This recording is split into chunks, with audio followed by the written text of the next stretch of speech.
Yeah, let the big dog hunt. Hello again, everybody. Welcome to another episode of Kallas and Marks with your host Joe Staszak, my man Steve Kallas, going on 10 years strong. How you doing, my man? Oh, good, Joe. Great to be with you as always. You too. Week three NFL preview got underway last night. Interesting game in Orchard Park. The Bills have been putting up points against everybody. I thought Miami kind of represented well last night for themselves. Look, they're not really in the same category as Buffalo, but they hung in there. The game was tied in the fourth, and Buffalo Absolutely. kept, getting the lead, but Miami they couldn't get any separation. Line was I think 11 and a half, and they never quite. They missed it. Prater missed a field goal, or they might have covered.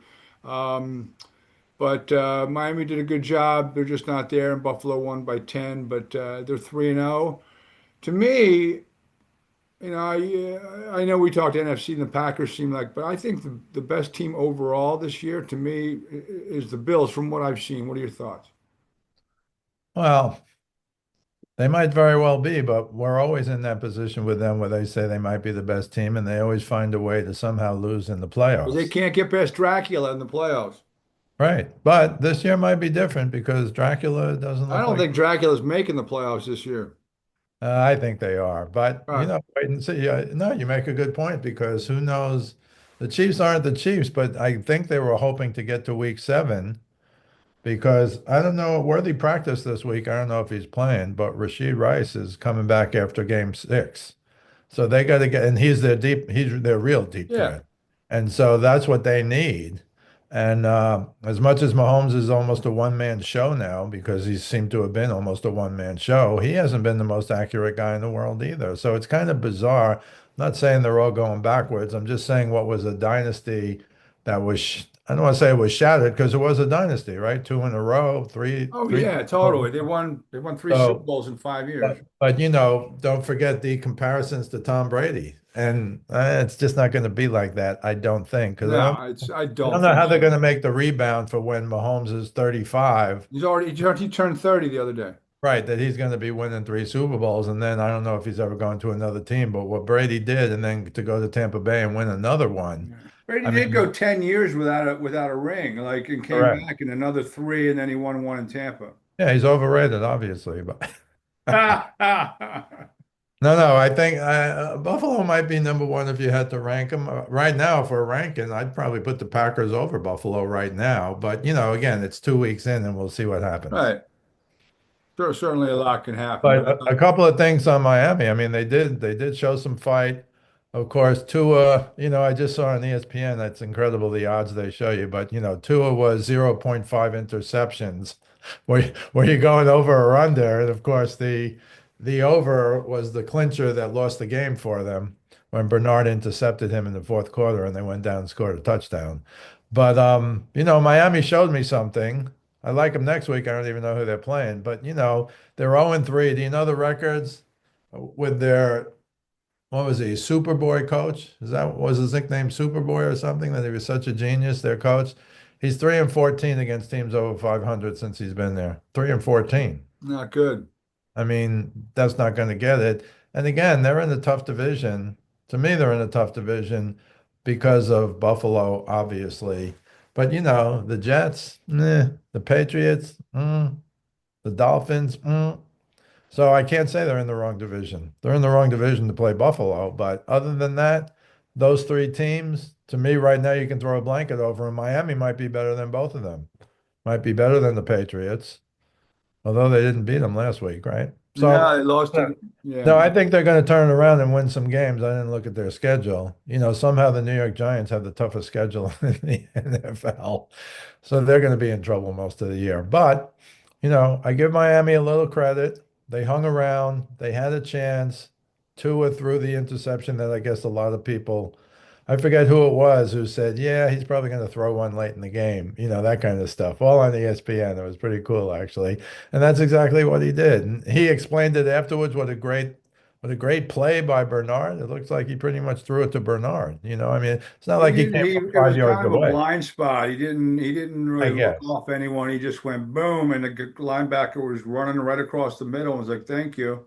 Yeah, but I do think Miami's going to be competitive now based on that game, and I give them a lot of credit. Did Buffalo look towards next week or something? I don't know, but they were always. I don't think they were ever behind after 7-0, so you kind of knew they were going to win. The question was by how much, and you get the credit because you texted me 11 and a half points. That's a lot of points. That's too much, and as you said, they could have covered because Prater hit a short one last week, right? But this week whatever. We thought the Bills were going to win. We thought they were going to win by a lot. They won by 10. Is that a lot? Well, I guess not when the point spread's 11 and a half.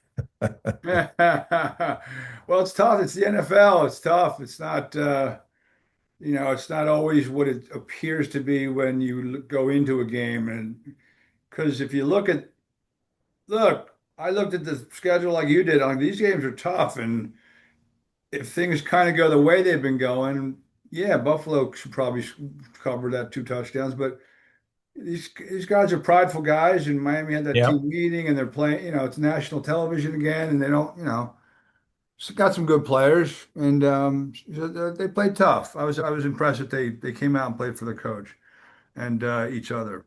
Rams Eagles, I think, is an interesting game this week. Rams in Philly. People call it a rematch. Call it whatever you want. Call it a tow truck. I don't care what it is. I don't. I'm not big on the hyperbolic terms, but Eagles are 3.5 point favorite. I thought I think that's a little high. Again, it's the 6 week Steve Kallas rule, so who knows? Vegas is still trying to get a feel for things, but the Eagles have struggled offensively, but they're 2-0, and the Rams are 2-0, and Stafford's playing well.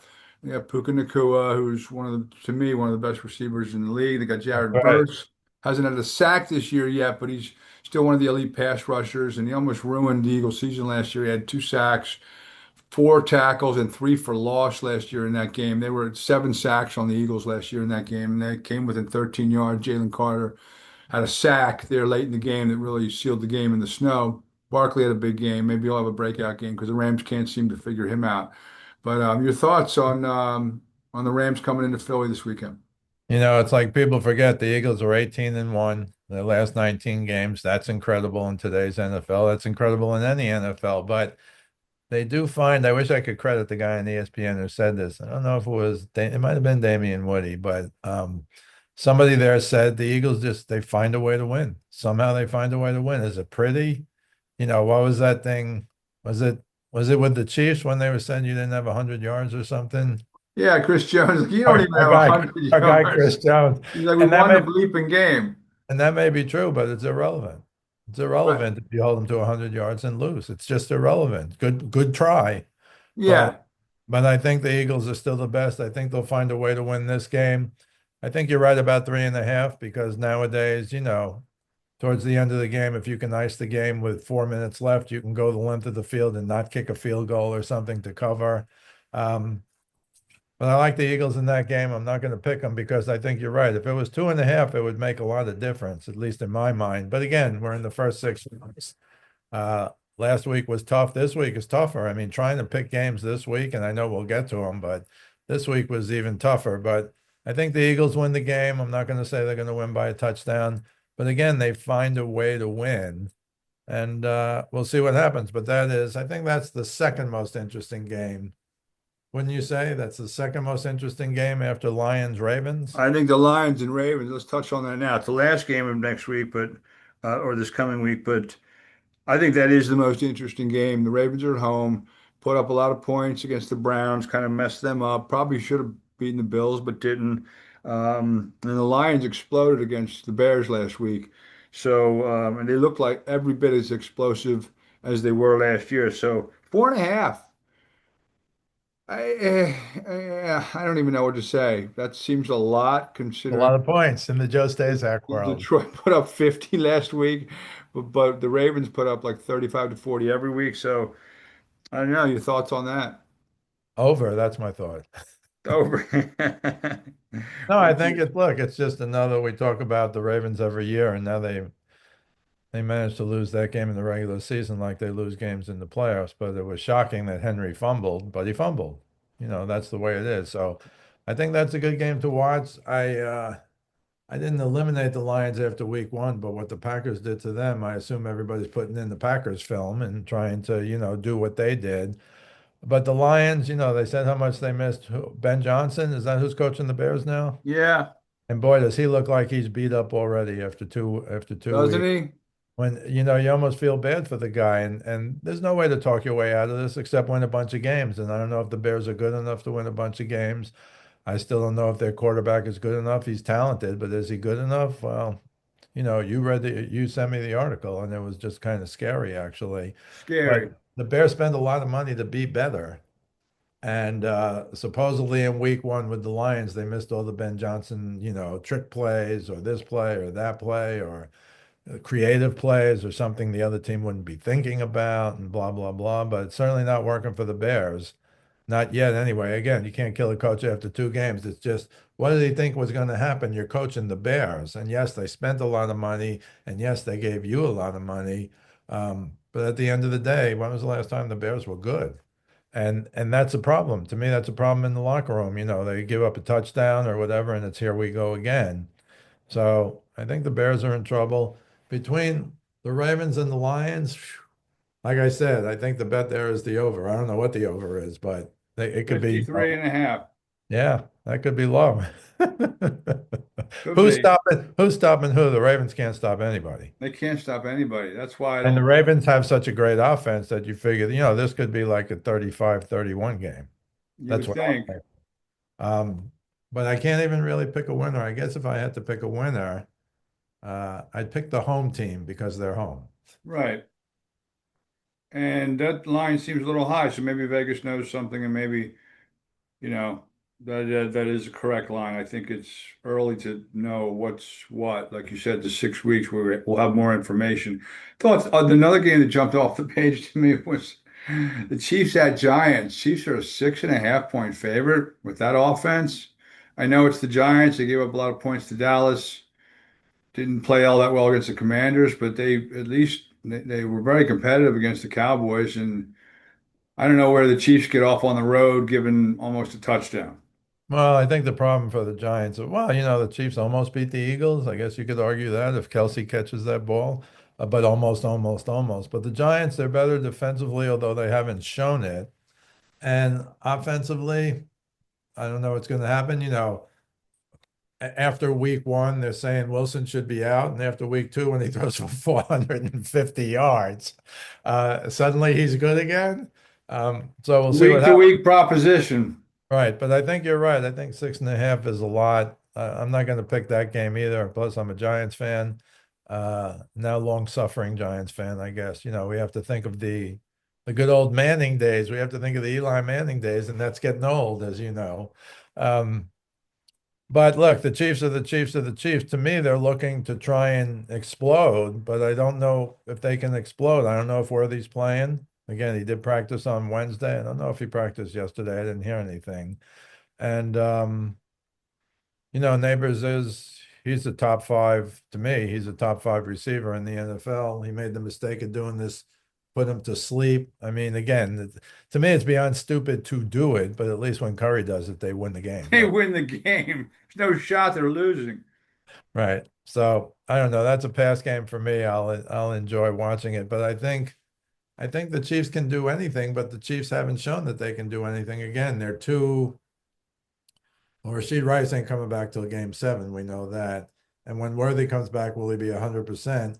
And to Kelsey's credit, he's the one who dislocated his shoulder or whatever Worthy's got. He's the one Yeah. who hit him and took full blame for it. Yeah. And that's great to take full blame for it, but this isn't the team that won two Super Bowls in a row. This isn't No, even the team that made it different to three team. Super Bowls in a row.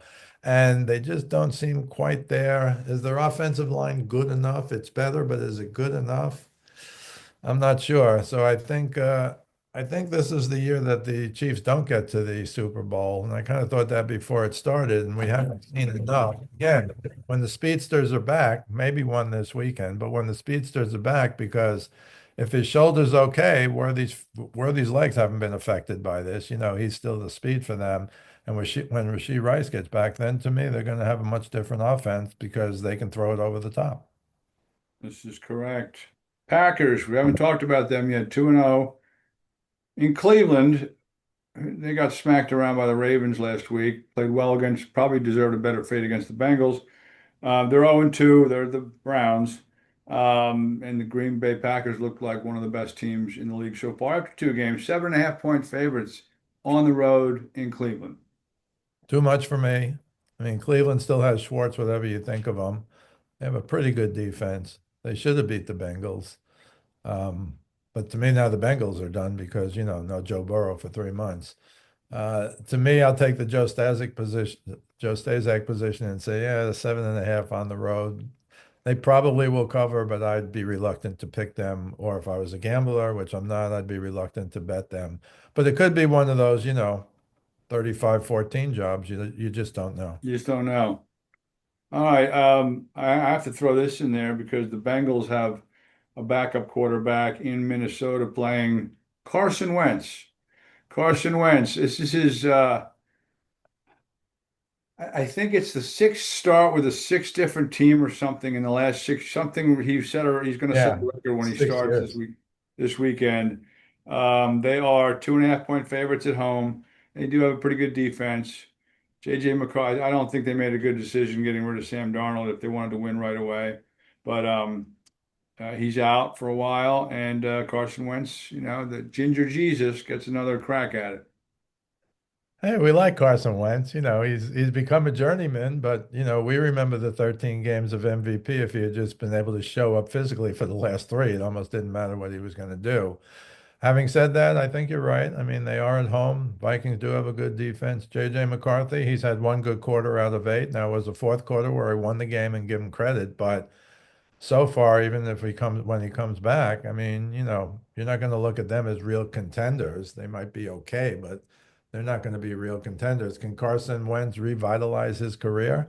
Yeah, maybe he can. Again, he was at times he was a really good quarterback, and at other times he wasn't. And it just didn't work out with the Eagles. But that one year he would. Now everybody can say it's only one year, and they're right. So we'll see what he can do. But if I had to pick that game, and I didn't, but I would take the Vikings in that game because it's, backup quarterback against backup quarterback.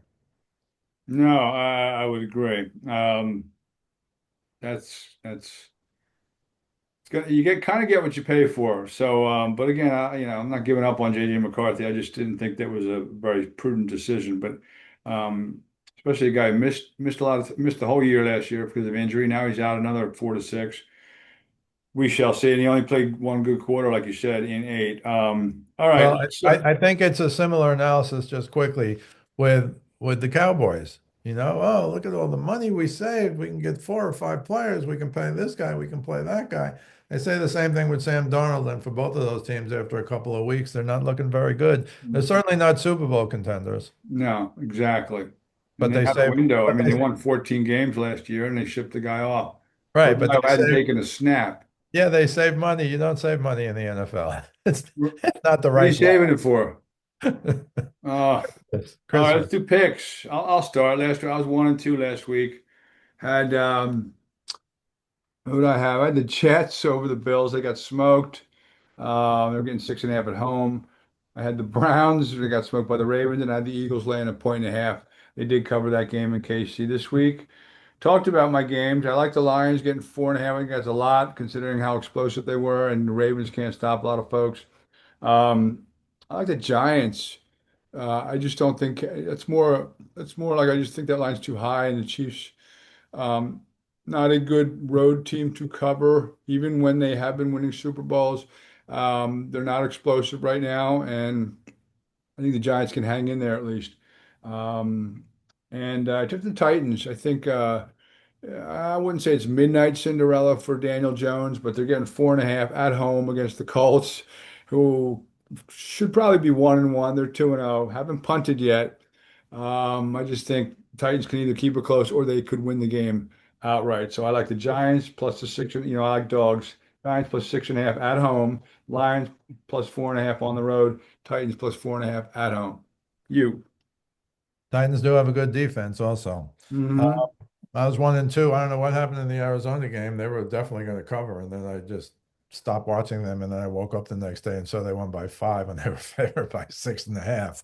But whatever. 1 and 2, don't pay much attention to these. Again, the 6 week rule, we're in week 3. But I took a couple of anti-Joe stats, Joe Staszak picks. I took the Falcons minus the dreaded 5.5 at the Panthers. I'm really picking on 2 of these 3 games are on the bad teams that they're playing as opposed to the teams that are playing. So I think the Falcons are much better now. And I saw a whole thing on ESPN about like the 5 rookies or 2 year guys who had to step in and they all played well. So that played well for them. I just think the Panthers are one of those. I don't know if it's Bryce Young's fault or anything, but they're just not that good. They have another one of those billionaire owners from Wall Street who probably really doesn't know what's going on. So I'll take Falcons at Carolina minus 5.5. I know that's the Joe Staszak kiss of death. I'm going to take Seattle because, as we talked about the other day, Gino played like the old Gino. hmm Expect more Gino or no? I'm going to take Seattle. Yeah, I mean, yeah, I don't know I'm not sure what he is, to be honest with you. Yeah. Well, Seattle minus 7. I'll just take Seattle minus 7.5 at home playing the Saints because again, I don't think the Saints are good. Now, Rattler's a little better. Um, but I think I'll just take Seattle minus 7.5. Finally, I'm going to bet against the Cardinals because they're 2-0, but they haven't been super impressive 2-0. The 49ers are at home. We don't know if Brock Purdy's going to play, but they have weapons even without Brock Purdy. And I think 2.5 at home. I know it's not 3, so I like that. And the Cardinals are good, but I don't know how good they are. I thought they were actually going to be better. I thought their 2 wins would be blowouts. So I'll take Falcons minus 5.5, Seattle minus 7.5, 49ers minus 1.5. All right, there we are. Let's talk a little baseball. Things are winding down, things are kind of settling in. Your thoughts on these races that are kind of coming into picture right now? Yeah, I actually can talk briefly about. I think I took pictures on ESPN what they did with the wild cards because the wild cards are kind of the thing now, to be honest. And here I give you the NL first. The Mets have the third wild card, an underlined 3 wild cards. Again, this always drives me crazy. Let's add another one in football. Let's have another one in baseball. Let's have 7 to 10. It's 7 to 10 in the NBA. I'm surprised the NHL hasn't adopted that, Joe. But whatever. Right now, the Mets are the third wild card. Nobody's catching the Cubs, who are 9 ahead of everybody, or the Padres, 4 ahead of everybody. Padres have 10 games left. But the Mets are 79 and 74. They're 5 games over 500. The Reds are only 2 games behind them. The D-backs are only 2 games behind them, both 2 in the loss column. The Giants are 3 games behind them, but I think that's probably it. But the Reds are the D-backs. I mean, I think they have a chance to catch the Mets. You don't know if the Mets are going to win their next 5 or lose their next 5.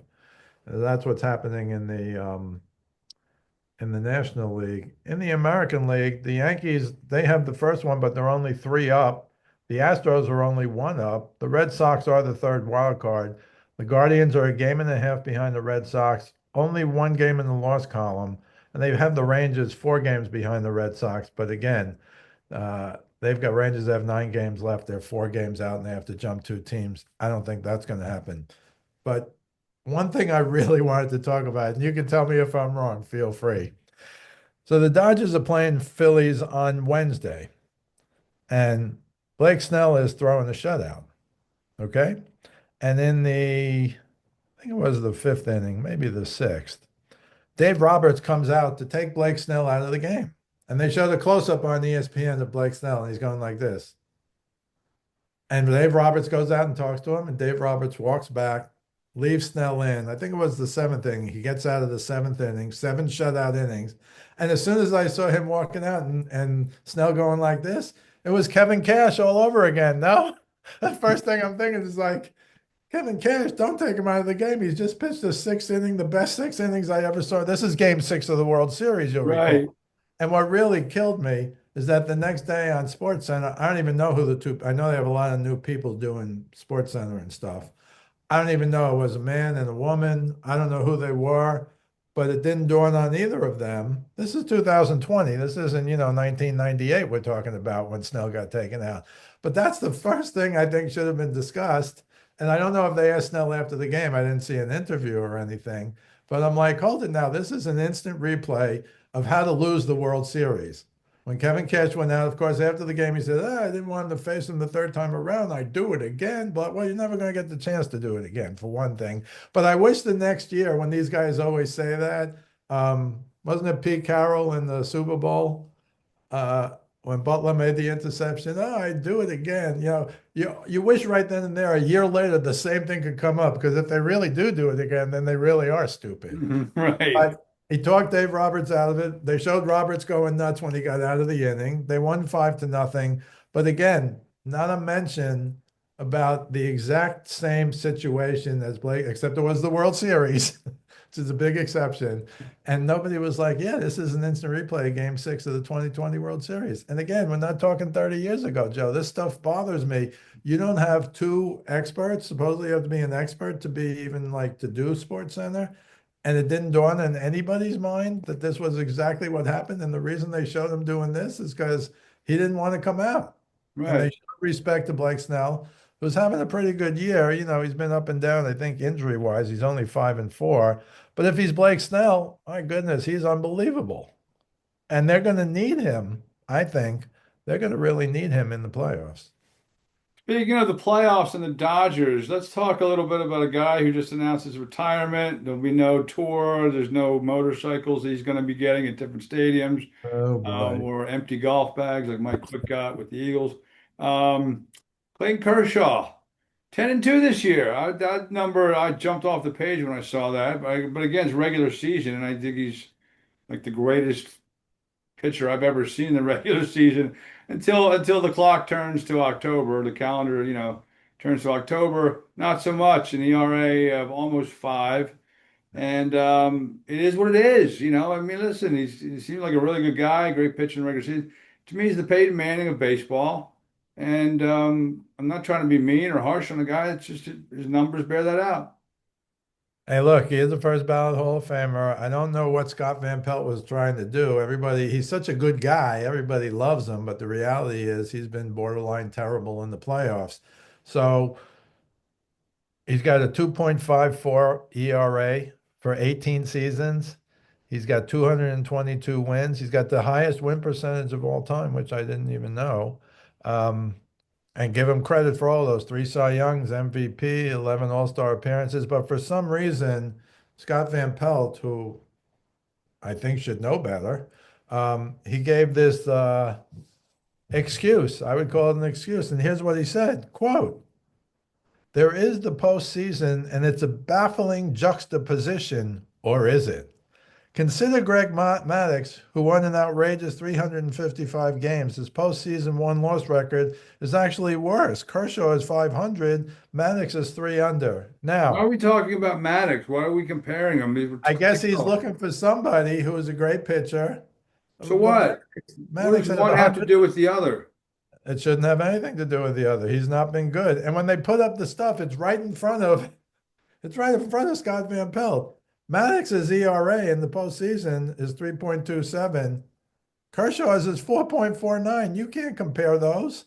That says to me that he didn't get enough run support. And in the world of run support, where a guy like King Felix won the Cy Young with a 13-12 record, it's totally changed. I don't agree with the people who say one loss means nothing. Right. It's ridiculous. But it doesn't mean what people thought all the time. I remember writing an article years ago that nobody was ever going to win for MSG Network. Nobody was ever going to win 30 games again because you only get 34 starts a year if you make every year. You're not getting 30. Plus you get taken out in the 5th or 6th inning all the time Right. nowadays. So the better question was anybody going to win 25 games? And I don't think anybody's won 25 games since like 1990. But the point is, why are you doing that? You got to make excuses for the guy. And his final statement, and again, I think Scott Van Pelt is great, but I That don't is know. great. He lost his mind here. The final thing he said, when you use the postseason as a lens by which to judge, That is the very sharpest pencil in the desk. Guess Okay. what? That's what you're judged on as a quarterback, as a pitcher, Exactly. as a player. Exactly. Where you So make your bones. it's not an excuse. He just was not good in the postseason and has lots of poor games to put. And I think I never went back and looked because, of course, Maddox back in the 90s, when the Braves were the Braves and they won every year and went into the playoffs, you didn't have that initial wild card game where you might have had a soft win. And I think Kershaw in the last few years to get to 500 had a few softies. And I don't think Maddox necessarily got them. But again, to compare a guy who has 355 wins to a guy who has 222. Now, you know me and Koufax, 165 wins. I still think he's the greatest pitcher of all time. He was the greatest pitcher in the league 4 or 5 years in a row. When they only gave out one Cy Young at the beginning, he won a couple of those. He won unanimous twice, I think. And I don't want to get into, Koufax in the World Series, in the 65 World Series on 2 days rest. He couldn't throw a curveball. He threw all fastballs in game 7 and threw like a 3-hit shutout to win the World Series. So Madison you're not going to Bumgarner see before he that. was Madison Bumgarner. You're not going to see Kershaw in that kind of thing. But to stand there and make excuses for him, which again, he said, the postseason and it's a baffling juxtaposition, or is it? No, it is. It It, is it a is, baffling it is, juxtaposition. Scott. You're right. You were right the first time. So I'm just surprised that he, of all people, would go down that road. But again, Kershaw is well loved, great guy, nice guy. And he might be having him on in an interview soon. So he's like, but it doesn't mean you still have to be objective. Yeah, and I just got one other thing quickly in baseball. Got to congratulate Cal Raleigh, who now with 56 homers has become the greatest switch hitting home run hitter in a season of all time. Mantle had done 54, Mantle had done 52. But I will say this about Mantle, and this is more history than my personal knowledge.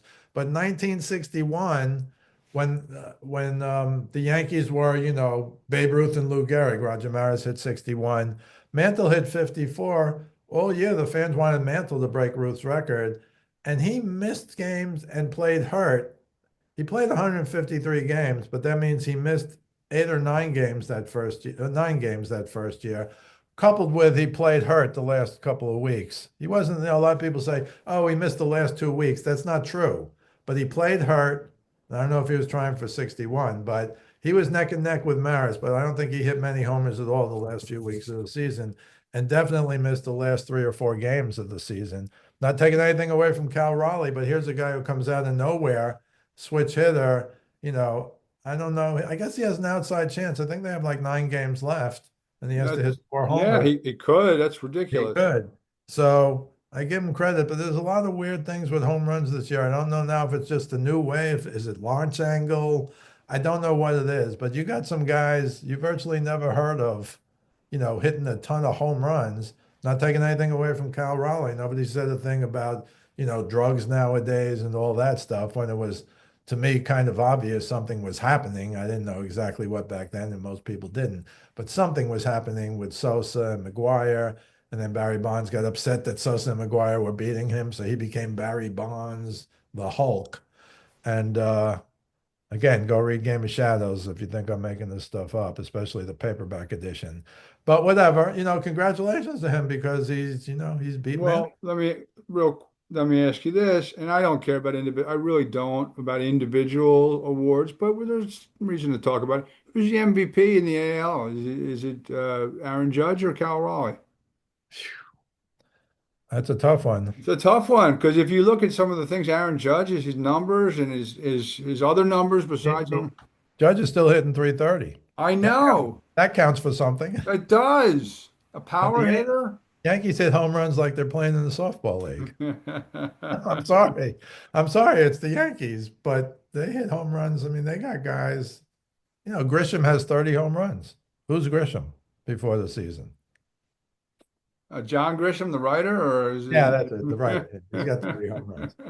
So I don't know. That's a tough one. Now, is there an anti-Yankee bias or not? Well, we might find out this year. I Some, think go ahead. I think they. I don't know if it's an anti. I think he's very well liked. I think Aaron Judge is, but it's like, well, this guy's might not do this again. Give it to Raleigh this year because Aaron Judge does it every year. You know what I mean? So, not that that's fair, but it's like giving it to Embiid the year that Jokic probably should have won his third in a row. You know what I mean? Like, Right. but Judge is just to me, he's incredible, just incredible. I don't know if he can throw anymore. That thing you talked about from lobbing it into second, but Yeah. man, I mean, just the numbers he puts up. Now he's another one. Now I know you got to run, man, but like in the postseason, like some guys for some reason struggle in the postseason. Don't know why. Yeah, and he's one of them. And I don't know why either, but again, I agree with you. You're judged on it. It's more heightened in football because it's one or two games, maybe, Right. you know. But in baseball, some guys just he has not done it. That's exactly right. Whereas you're praying that Stanton stays healthy because he's missed a home run in the postseason Yeah, now. she is. And they So are we'll see what loaded. happens. Yankees have a chance. I mean, Fried is like 18-5. He pitched great last night. I think he pitched shutout ball last night. Uh, I thought they'd be in trouble without Cole, and certainly their bullpen is in trouble. So we'll just have to wait and see what happens. Good stuff, my man. You can catch Steve's stuff on his daily Facebook forum page, Speaking of Sports with Steve Kallas' videos on westchestercountypost.com. This podcast on YouTube and all the other audio outlets. And you can follow me on X at Joe Staszak 975 or on Instagram at Joe Staszak 4799. Good stuff, my friend. And we'll reconvene Tuesday and talk about what we just previewed. Always a pleasure, You Joe. too, pal. Appreciate it. Thanks for watching, folks, and we'll catch you in a few days.